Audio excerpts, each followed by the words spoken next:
علينا سفرنا هذا واطوي عنا بعده اللهم إنا نعوذ بك من وعثاء السفر وكآبة المنظر وسوء المنقلب.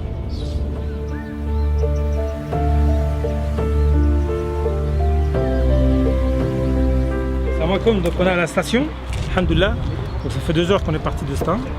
On a mi-chemin à peu près, donc alhamdoulilah, pas de retard. Tout se passe bien et alhamdoulilah, on est très heureux de vivre ce moment.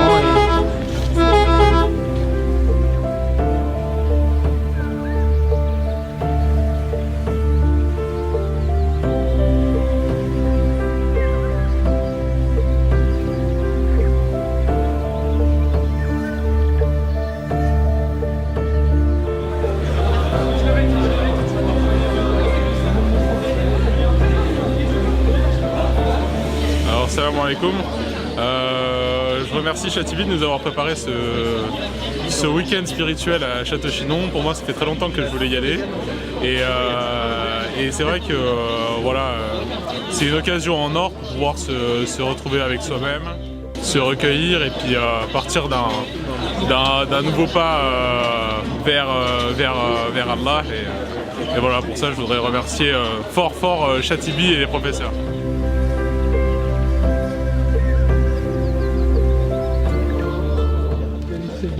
Apaisant. Le terme il est approprié, apaisant, dans la détente. De beaux matins magnifiques.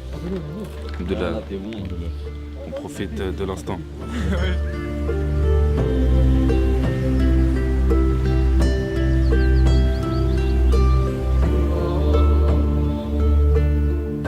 Alors en fait dans ce cours-là, on a vu des questions qui traitaient sur le paradis.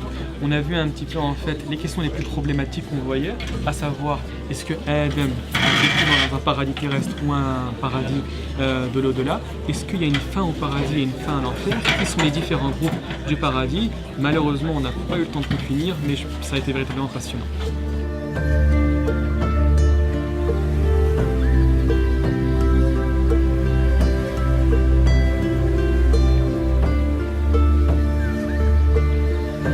Donc dans cet atelier, on a parlé du pouvoir extraordinaire de l'invocation. Et l'invocation, c'est le moyen de communication entre Allah subhanahu wa ta'ala et nous. Et c'est un cadeau qu'il nous donne afin qu'on puisse établir un dialogue entre nous et lui. Donc on a étudié dans cet atelier qu'est-ce que l'invocation et comment surtout mettre l'invocation au cœur de nos vies et faire en sorte d'avoir ce dialogue permanent avec Allah subhanahu wa ta'ala à travers nos invocations.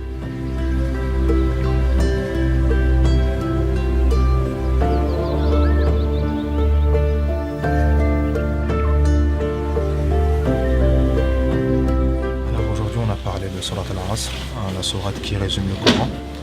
Et si Allah subhanahu wa ta'ala, si celle-ci résume le Coran, c'est du fait qu'il y a 4 lignes directives de survie qui se répètent constamment à travers le Coran tout en quand on le médite.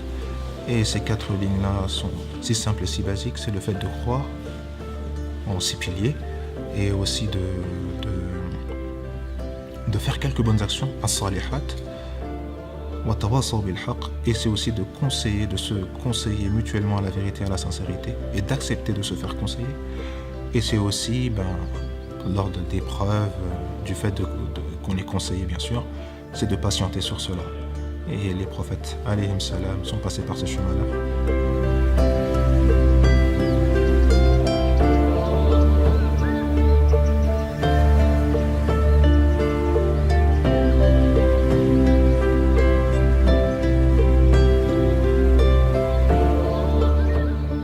L'atelier a pour objectif justement de mettre en relation une sourate qu'il est recommandé de réciter assez régulièrement parce qu'il s'agit du vendredi en général d'après la sunna, de mettre ça en relation avec justement un ensemble d'épreuves que le croyant est amené à rencontrer tout au long de sa vie et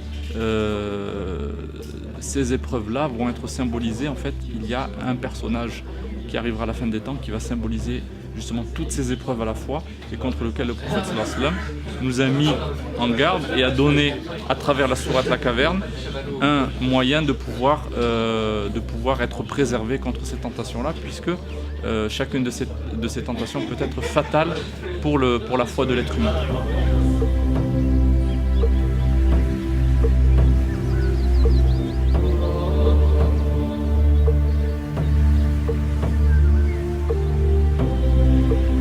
Je trouve que c'est vraiment un lieu où on est connecté avec Dieu. Et pour ma part, ça a été une réponse à mes doigts qui m'a permis vraiment de ressentir sa présence, de renouveler ma foi et d'apprendre énormément sur ma religion. Et c'est vraiment ce que je souhaitais.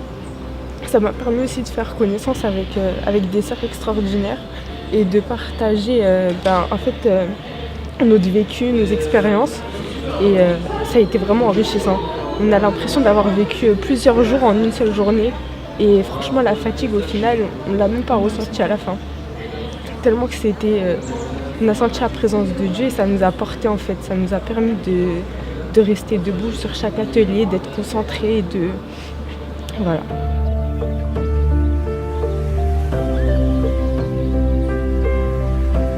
J'ai noué énormément de liens. Je suis quelqu'un de très réservé pourtant à la base, mais ici j'ai pu m'exprimer, parler facilement avec énormément de frères.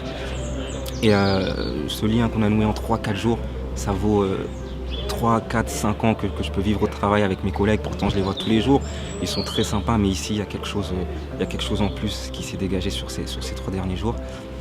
Et sans parler des étudiants de l'IESH qui nous ont donné des leçons d'humilité, de fraternité.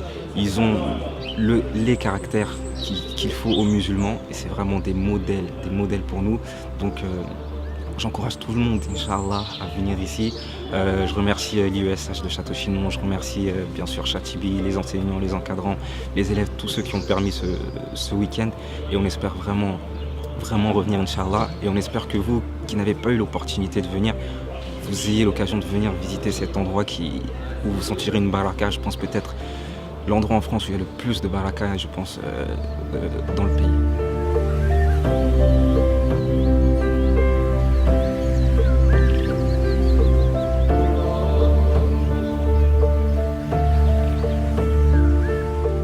On a vraiment été très bien accueillis. Et le cadre permet de se recentrer totalement sur sa spiritualité, sur sa religion, de méditer, d'aller dans une démarche réflexive. Et je vous conseille vraiment de venir faire un tour ici parce que ça change énormément de choses. Salam alaikum wa rahmatullahi wa barakatuh. Alors notre expérience vient de s'achever. Alhamdoulilah, à Château-Chinon, on a vécu des moments très forts en spiritualité et en émotion, en lien fraternité. Donc dans ce lieu sacré, moi personnellement, ça m'a fait penser un petit peu aux émotions ressenties, subhanallah, au lieu sacré, donc à la Mecque, à Médine. C'est comme si on vient ici se ressourcer.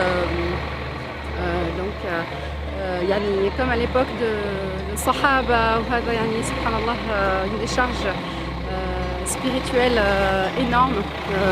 L'accueil a été au-delà de nos espérances. Les sœurs nous ont bien accueillis. Voilà, le cadre est vraiment propice pour la méditation et vraiment pour augmenter notre spiritualité et la dose de la science. Il n'y a pas mieux que de venir à ce lieu-là. Barakallahu fikoum et barakallahu fikoum à Chatibi pour toute cette grande organisation. Jazakallahu khairan.